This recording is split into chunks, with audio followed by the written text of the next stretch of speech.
மிகவும் பெரியவர் எனக்குள்ளே, பெரியவர் எனக்குள்ளே, மிகவும் பெரியவர் எனக்குள்ளே.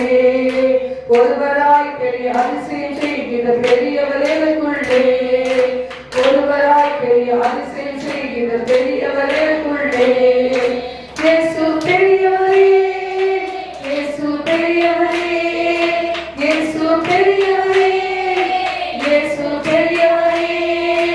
இன்றும் என்றும் ஜீவிக்கின்ற இயேசு பெரியவரே, இன்றும் என்றும் ஜீவிக்கின்ற இயேசு பெரியவரே. வல்லவர் எனக்குள்ளே, மிகவும் வல்லவர் எனக்குள்ளே, வல்லவர் எனக்குள்ளே, மிகவும் வல்லவர் எனக்குள்ளே. ஒருவராய் பெரிய அதிசயம் செய்கிற வல்லவர் எனக்குள்ளே, ஒருவராய் பெரிய அதிசயம் செய்கிற வல்லவர் எனக்குள்ளே. இயேசு வல்லவரே, இயேசு வல்லவரே, இயேசு வல்லவரே, இயேசு வல்லவரே. இன்றும் என்றும் ஜீவிக்கின்ற இயேசு வல்லவரே, இன்றும் என்றும் ஜீவிக்கின்ற இயேசு வல்லவரே. நல்லவர் எனக்குள்ளே, மிகவும் நல்லவர் எனக்குள்ளே, நல்லவர் எனக்குள்ளே, மிகவும் நல்லவர் எனக்குள்ளே. ஒருவராய் பெரிய அதிசயம் செய்கின்ற நல்லவர் எனக்குள்ளே, ஒருவராய் பெரிய அதிசயம் செய்கின்ற நல்லவர் எனக்குள்ளே. இயேசு நல்லவரே, இயேசு நல்லவரே, இயேசு நல்லவரே, இயேசு நல்லவரே.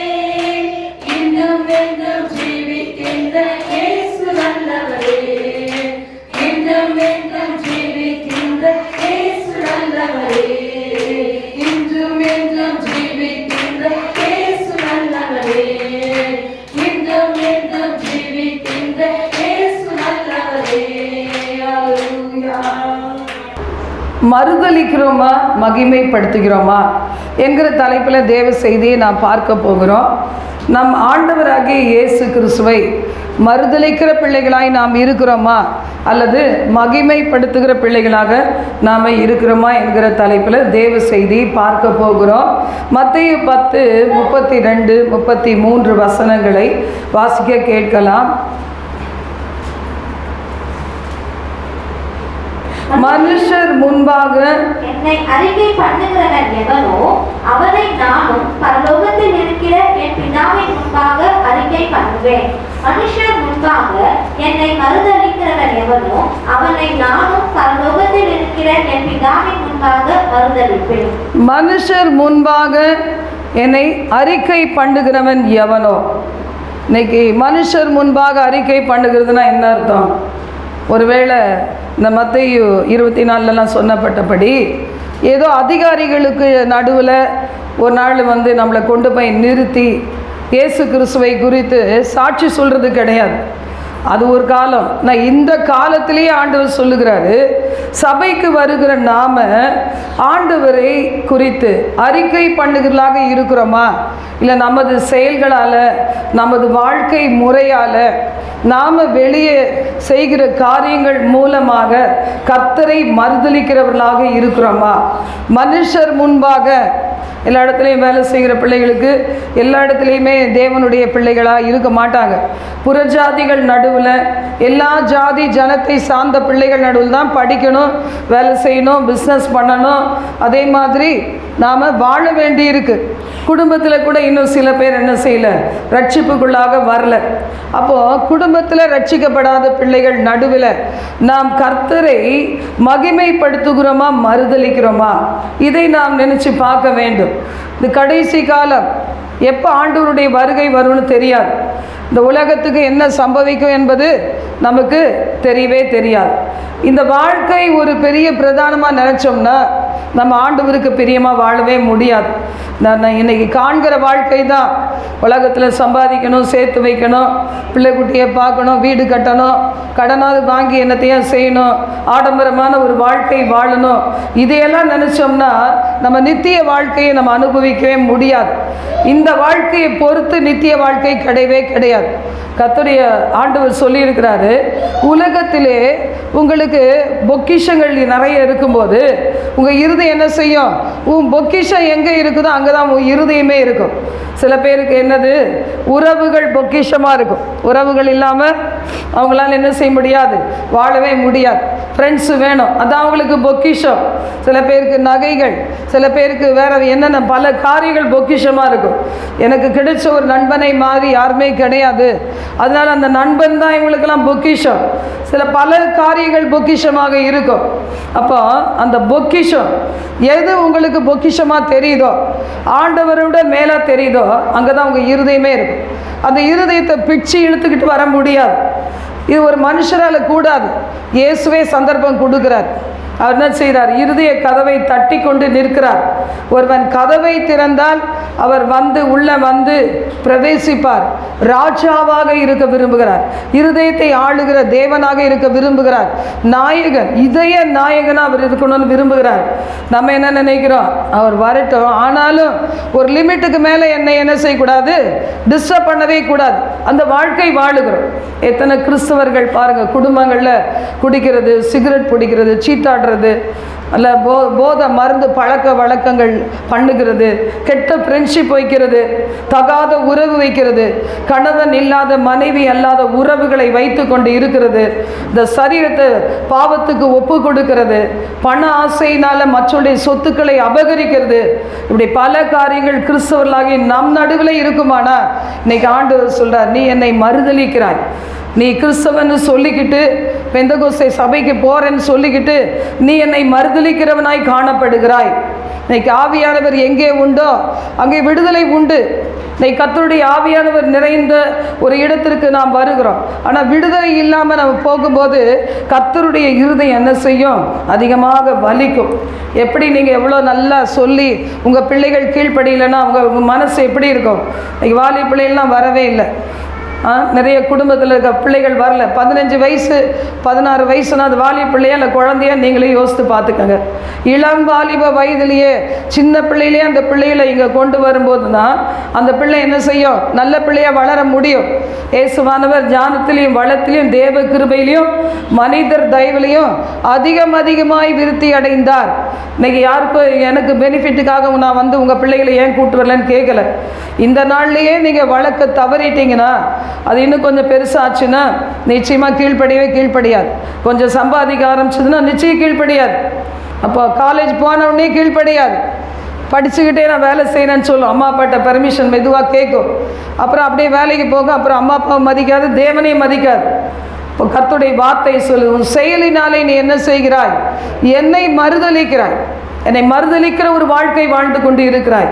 என்னை அறிந்தேன்னு சொல்லுகிறாய், ஆனால் என்னை அறிந்து கொண்டது போல உன் வாழ்க்கை இல்லை அப்படின்னு ஆண்டவர் வேதனையோடு சொல்லுகிறார். இன்னைக்கு சபைகள் அப்படியாக காணப்படுது. நம்முடைய சபையில் எத்தனை நேரம் நாம் தேவனை மறுதலிக்கிறோம் யோசித்து பாருங்க. ஆவியானவர் சபைகளுக்கு சொல்லுகிறதை காதுள்ளவன் கேட்க கடவன் அப்படின்னு வேதம் சொல்லுது. காது இல்லைன்னா கேட்க வேண்டாம், ஆனால் அதற்கு தக்க பலன் உண்டு. அறிந்தும் அதன்படி செய்யாதவனுக்கு அநேக அடிகள் அடிக்கப்படும் சொல்லியிருக்கு.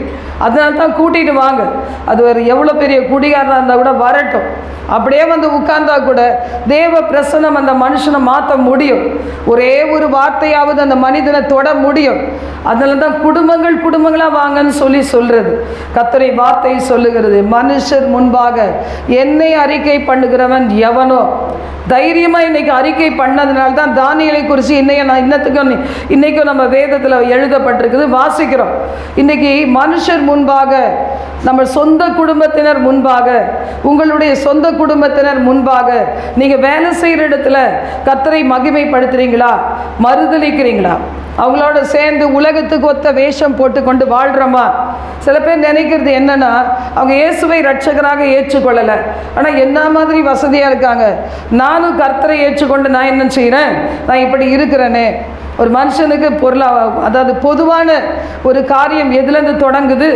நல்ல ஒரு குடும்பத்தில் பிறக்கணும். ஒரு பிள்ளை நல்ல குடும்பத்தில் பிறந்து அந்த பிள்ளைய தாய் தகப்பன் அன்போடு கவனித்து நல்ல படிப்பில் கொண்டு வரணும். அந்த பிள்ளைகளை நல்ல ஒழுக்கத்தில் கொண்டு வரணும். அதுக்கு தாயும் தகப்பனும் ஒரே மனமாய் செயல்படணும். அப்படி இருந்தால் தான் அந்த பிள்ளை ஒரு நல்ல சமுதாயத்திலேருந்து வளர்ந்து நல்ல பிள்ளையாக இருக்கும். இன்றைக்கி அப்படி இல்லாத பட்சத்தில் வளர்க்கப்படுற பிள்ளைகள் கிட்ட அறியாமை காணப்படும். என்ன செய்ய முடியும்? அப்போ அவங்க பொறுத்து தான் அவங்களுடைய வாழ்க்கை. அப்போ ஒருவேளை பாருங்கள், அவங்க ஆண்டவருக்குள்ளே இல்லாமல் இருக்கலாம், ஆனால் சன்மார்க்க நெறி நிறைந்தவங்களாக இருப்பாங்க. தங்கள் பிள்ளைகளை அதிகாலையில் எழுப்பி விடுவாங்க, குழின்னு சொல்லுவாங்க, புறப்படுன்னு சொல்லுவாங்க, அவங்க தெய்வத்தை கும்பிட சொல்லுவாங்க, காலையில் எழுந்து படின்னு சொல்லுவாங்க, ஈவினிங் எல்லாம் ஃப்ரெஷ் ஆகிட்டு வந்து படின்னு சொல்லுவாங்க, விளையாடுறதுக்கு கொஞ்ச நேரம் கொடுப்பாங்க, கவனமாக இருப்பாங்க. அதனால அவங்க குடும்பத்தில் பல நன்மைகள் நடக்கலாம். ஆனால் நன்மைகள்னால் உலக பிரகாரமான நன்மைகள், அதை வச்சு பரலோக ராஜ்யம் கிடையாது.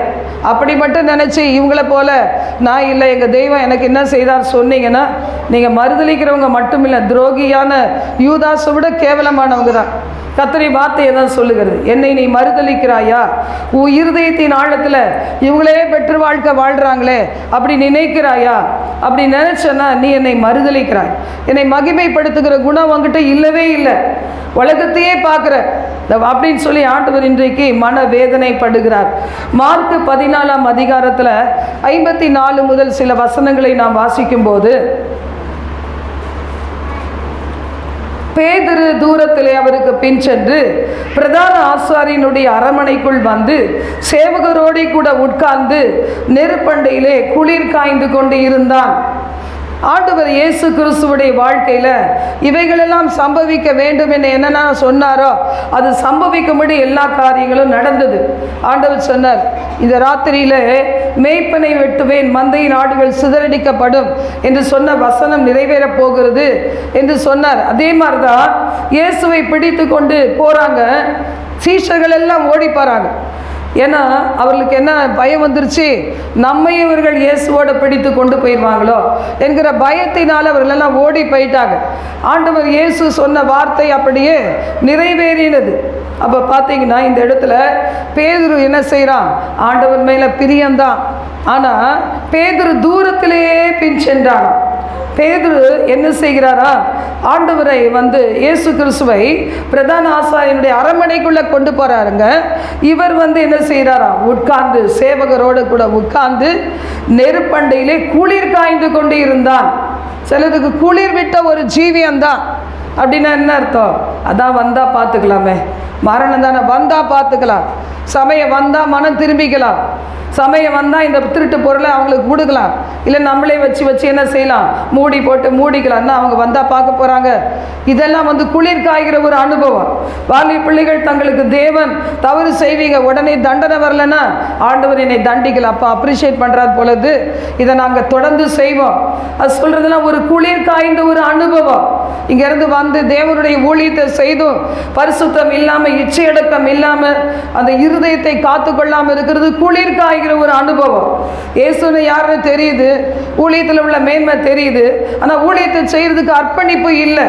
அந்த இடத்துல எவ்வளோ வேதனையான ஒரு காரியம்.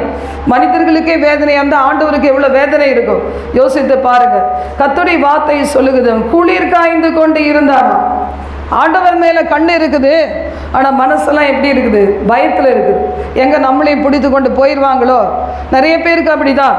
சிலுவை சுமந்து அனுதினம் தன்னை வெறுத்து ஆண்டவர் பின்னாக வர்றதுக்கு விருப்பமே கிடையாது. சிலுவையே இருக்கக்கூடாது, துன்பமே இருக்கக்கூடாது. அப்படி ஒரு வாழ்க்கையை விரும்பினா அது நமக்கு கிடைக்கவே கிடைக்காது. எல்லாருடைய வாழ்க்கையிலையும் இயேசு இல்லாத மனிதர்கள் நம்மளை விட அதிகமான வேதனைப்படுறாங்க. ஒருவேளை நீங்கள் பார்க்குற ஒரு பெரிய வீடு, காரு, லக்ஸரியஸ் லைஃபு, ஏசி வாழ்க்கை, இது இல்லை வாழ்க்கை.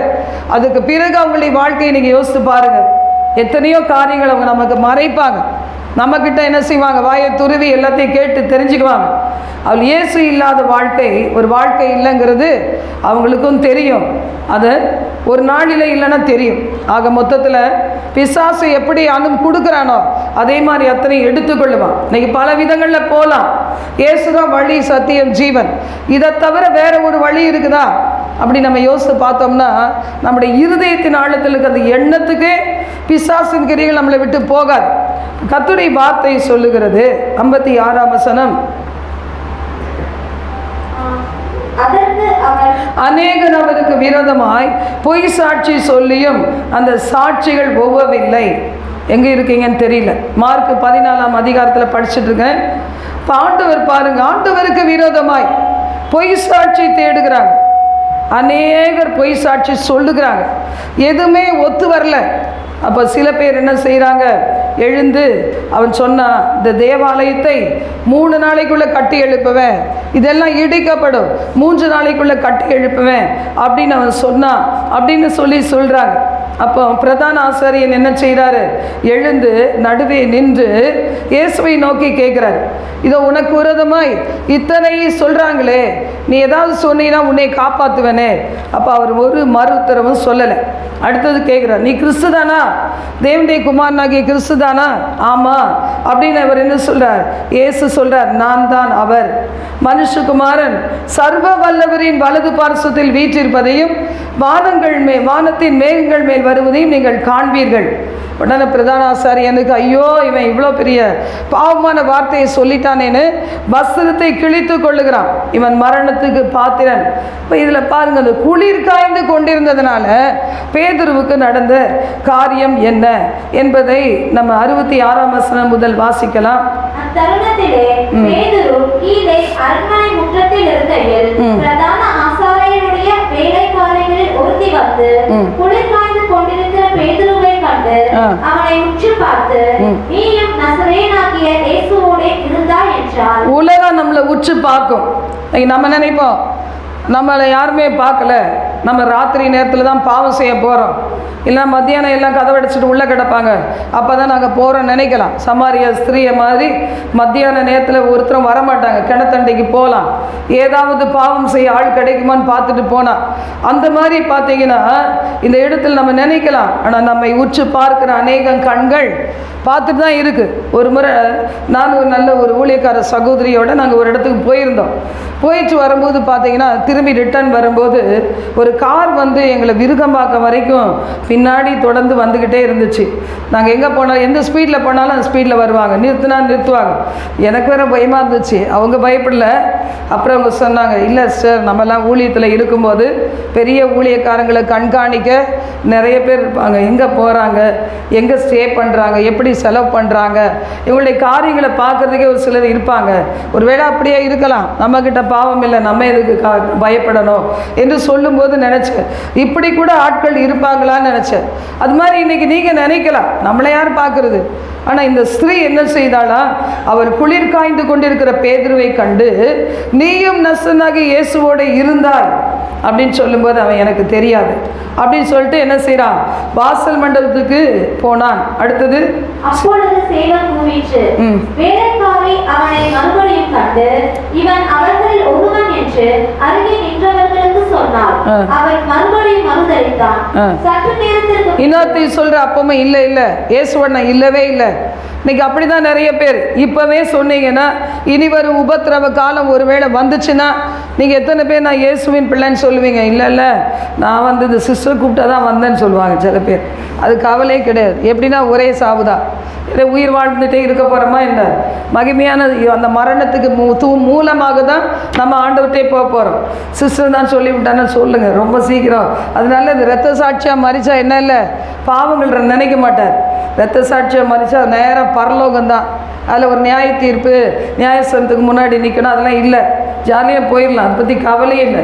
கேட்குறேன், நான் உங்களுக்கு சொல்கிறேன், ஒரு வேளை இயேசுவை மறுதலிக்கிறியா, உன்னை விட்டுறேன் அப்படின்னா எத்தனை பேர் இயேசுவை மறுதலிப்போம், இல்லை இயேசுவை பற்றி கொள்வோம்? நீங்கள் யோசித்து பாருங்கள்.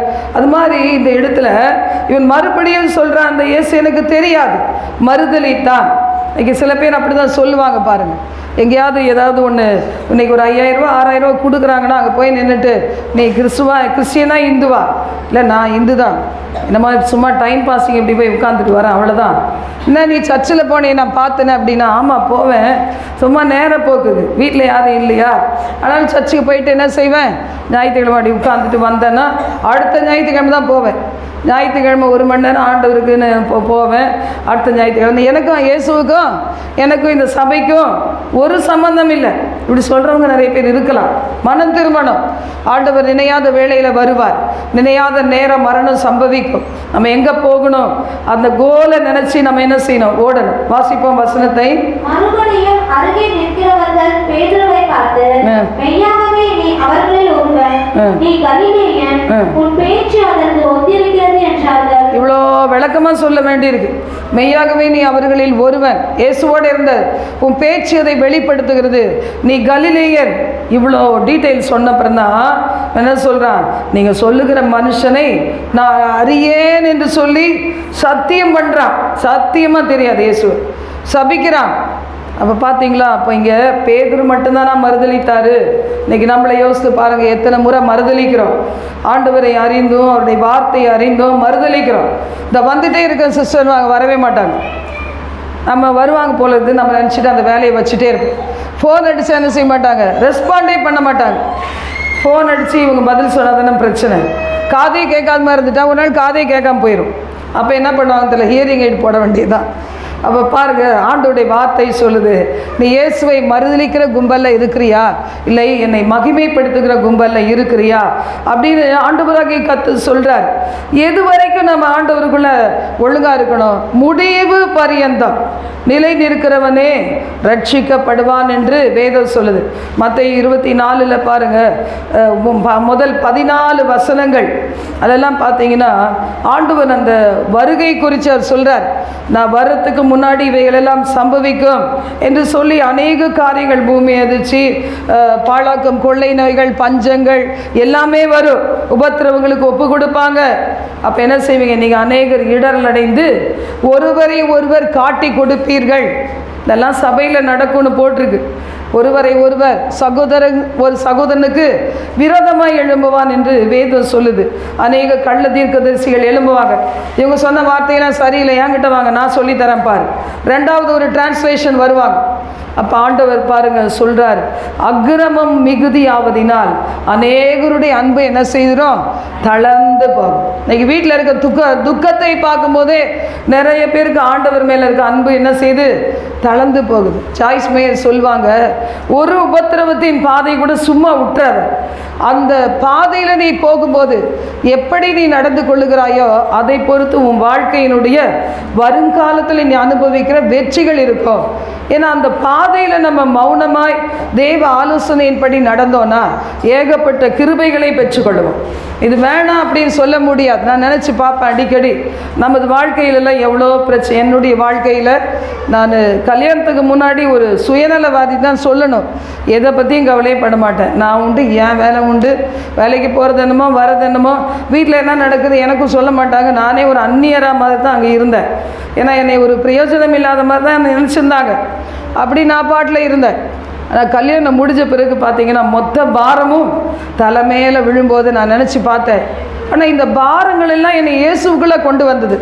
அவரை தவிர ஒரு தேவன் இல்லை, அவருடைய அன்பு மட்டும்தான் என் நிரந்தரம், மற்ற எல்லாம் போலி என்பதை கண்டுபிடிச்சு இயேசுவால் மட்டும்தான் எனக்கு பாதுகாவல் கொடுக்க முடியும்னு கண்டுபிடிச்சு அவரை கிட்டி கிட்டி சேர கர்த்தர் உதவி செய்தார்.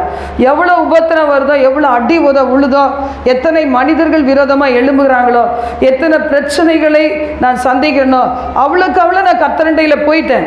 ஆனால் இதே மாதிரி இந்த காலத்தில் இருக்க பிள்ளைகள் அடி வாங்கினா என்ன செய்வாங்க? பைபிளை தூக்கி தூர போட்டு பேசாமல் போயிடுவாங்க. இன்றைக்கி கல்யாணம் முடிஞ்சால் நாளைக்கே டைவர்ஸ் பண்ணிட்டு போயிடுவாங்க. அது இல்லை வாழ்க்கையில் நம்ம தொடங்கிட்டோம். அந்த வாழ்க்கையில் பிரச்சனைகள் இருந்தாலும் போராட்டங்கள் இருந்தாலும் கர்த்தரே இதை என் மேலே வைத்தார் என்று சொல்லி அந்த வாழ்க்கையை ஏற்றுக்கொண்டு சவாலாக வாழ்ந்து காமிக்கணும். அதுதான் ஆண்டவர் நமக்கு கொடுக்குற ஒரு காரியம். சில பேர் சின்ன வயசில் விட்டுருவாங்க, பெரிய அவங்கள ஆன பிறகு திடீர்னு புருஷன் மாதிரி ஒரு அன்பு வரும், பாசம் வரும். அன்பு பாசங்கிறத விட பாதுகாவல் தர என் பிள்ளைங்க கிடையாதுங்கிறது தெரிஞ்சு போயிடும். உடனே பழைய வாழ்க்கையை தேடுவாங்க. அதுக்குள்ளே அந்த ஆள் எத்தனை வச்சுருப்பான்னு தெரியாது. இதுதானே உலகம். லேடிஸாவது ஓரளவுக்கு இருதயத்தை கண்ட்ரோல் பண்ணுறவங்க முன்னாடி இருந்தாங்க, இப்போ எப்படின்னு தெரியல. ஆனால் ஜென்ஸு பாருங்கள் எவ்வளோ நாளைக்கு இருக்க முடியும். அப்போ இன்றைக்கு கர்த்தருடைய பிள்ளைகள் யோசித்து பார்க்கணும். கலப்பையின் மேலே கை வைத்து பின்னிட்டு பார்க்கிறவன் எனக்கு தகுதியானவன் அல்ல. கொஞ்சம் தூரத்தில் இருந்தீங்கன்னா ஒருவேளை கண்ணு நேராக பார்க்க முடியாமல் இருக்கலாம். அவர் என்ன செய்கிறாரு, அந்த அம்மா என்ன செய்து தெரியாமல் இருக்கலாம். அதனால் என்ன பிரயோஜனம்? மறுபடியும் அதே வாழ்க்கை தானே, வேறொரு வாழ்க்கை கிடையாது. அப்போ அந்த வாழ்க்கையை தான் நீங்கள் ஃபேஸ் பண்ணணும். அதே கணவனோடு தான் நீங்கள் வாழணும், அதே பிள்ளைகளோடு தான் வாழணும். இப்போ கண்ணு காணாமல் இருக்காங்க, அதனால் அது வரைக்கும் நிம்மதியாக இருக்குன்னு நினைக்கவே முடியாது. அப்போ நினச்சி பார்ப்பேன், நான் இந்த மாதிரி பாடுகள் யாருக்காவது வந்தால் நான் கட்டாயமாக அவங்கள நின்று பிடிக்கவே மாட்டாங்க. அதுதான் ஆண்டவர்கிட்ட சொல்வேன், கர்த்தாவே நீர் என்னை அடித்த போது நான் உங்கள் மேலே வந்த அன்பு பெருகிச்சு ஆண்டவரே. ஆனால் இதே மாதிரி என் பிள்ளைகள் எடுத்துக்காங்களேன், அவங்க நிறைய அடிபட்டு தான் வளர்ந்தாங்க. சின்ன பிராயத்துலேருந்தே 10th ஸ்டாண்டர்ட்லேருந்தே பிள்ளைகள் நிறைய உபத்திரவத்து பாதையில் போய் தான் இருக்கிறாங்க. நான் அப்போ ஆண்டவர்கிட்ட சொல்வேன், இன்னும் அடிச்சிங்கன்னா ஓடியே போயிடுவாங்க ஆண்டவரே, மென்மையாக நடத்தும். ஏன்னா அவங்களுக்கு இன்னமும் அடி தாங்குற அளவுக்கு பலனும் இல்லை, இன்ட்ரெஸ்ட்டும் இல்லை. இப்போ இருக்க பிள்ளைகளுக்கு கர்த்தருக்காக பாடு சகிக்கணும்னா பிடிக்கிறதே இல்லை, எல்லாம் நம்ம விருப்பப்படியே இருக்கணும்.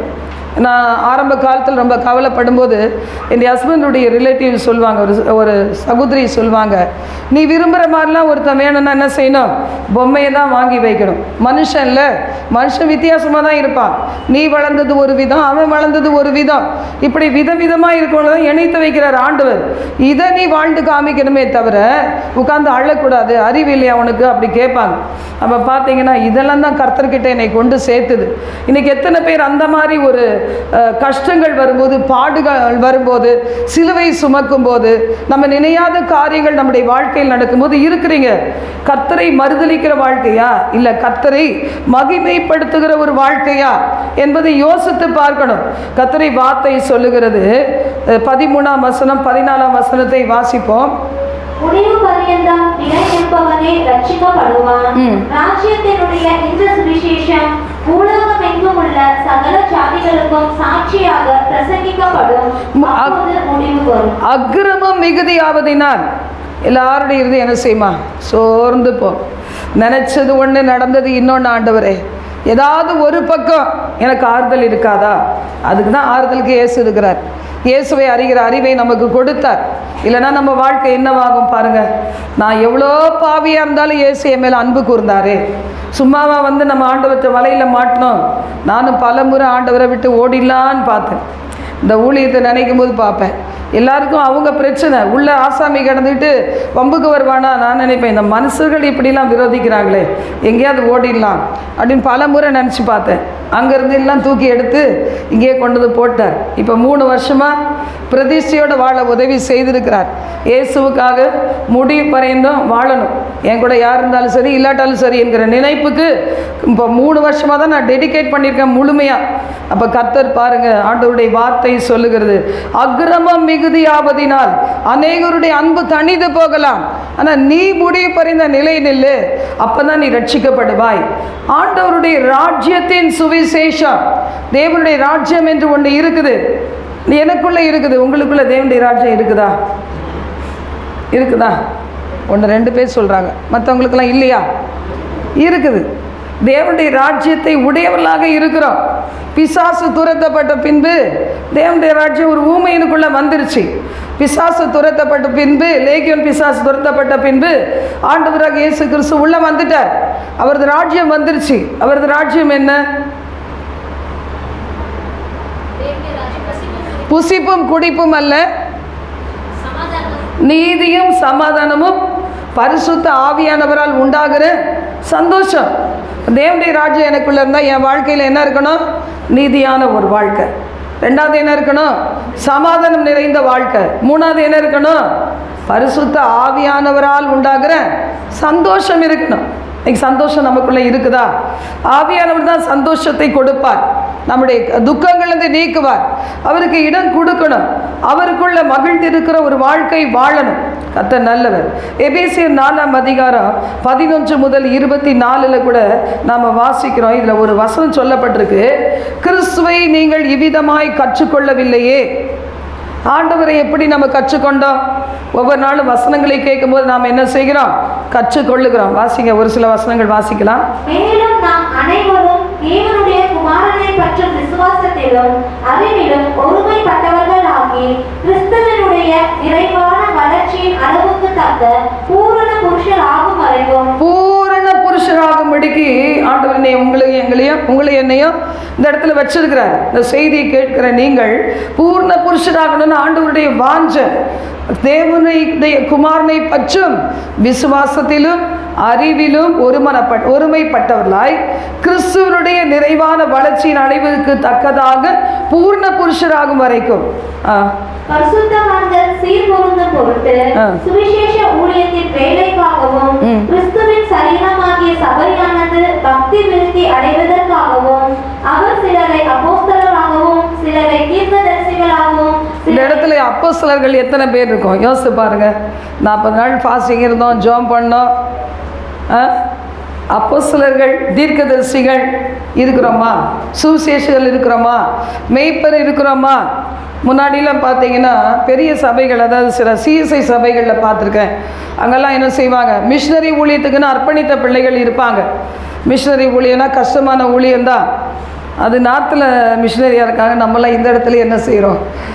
நம்மளை விட மோசமான நிலைமையில் சில பேர் மிஷினரி மாதிரி இருக்கிறாங்க. ஆனால் நார்த் சைடில் அந்த காலத்துலலாம் இப்போவும் அனுப்புகிறாங்க.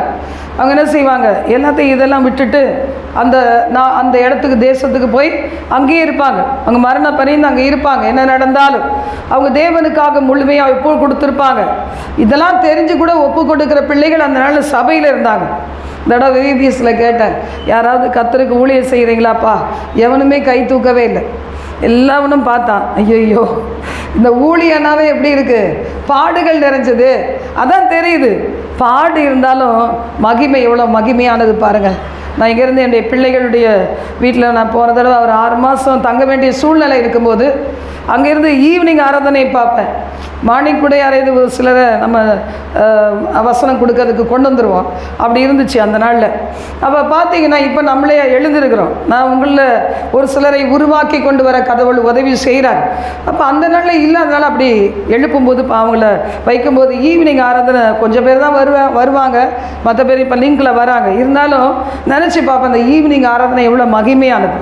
கொஞ்சம் பேரே ஆனாலும் கர்த்தர் கொடுத்த ஊழியத்தை செய்யும்போது அது எவ்வளவு சந்தோஷத்தை தருது. மகிமையான அந்த ஊழியம், கனமான ஊழியம். தூரத்தில் இருக்கும்போது தான் நான் நினைக்க ஆரம்பித்தேன், ஐயோ நம்ம இந்த நாளை மிஸ் பண்ணிட்டோமே அப்படின்னு சொல்லி. அப்போ சில நேரத்தில் பார்த்தீங்கன்னா எதுக்கு நம்ம இந்த ஊழியத்துக்கு நம்ம ஒப்பு கொடுக்கறது? கனமான ஊழியத்துக்கு ஆரோனை போல அழைக்கப்பட்டால் ஒழிய வரமாட்டாங்க, யாரும் வர முடியாது. ஆனால் சபையோடு இணைந்து செய்கிற பிள்ளைகள் செய்யலாம். சிலரை அப்போஸ்தலர்களாக, தீர்க்கதரிசிகளாக, சிலரை சுவிசேஷகராக, போதகராக ஆண்டவர் என்ன செய்ய மேய்ப்பராக ஏற்படுத்தி இருக்கிறார்.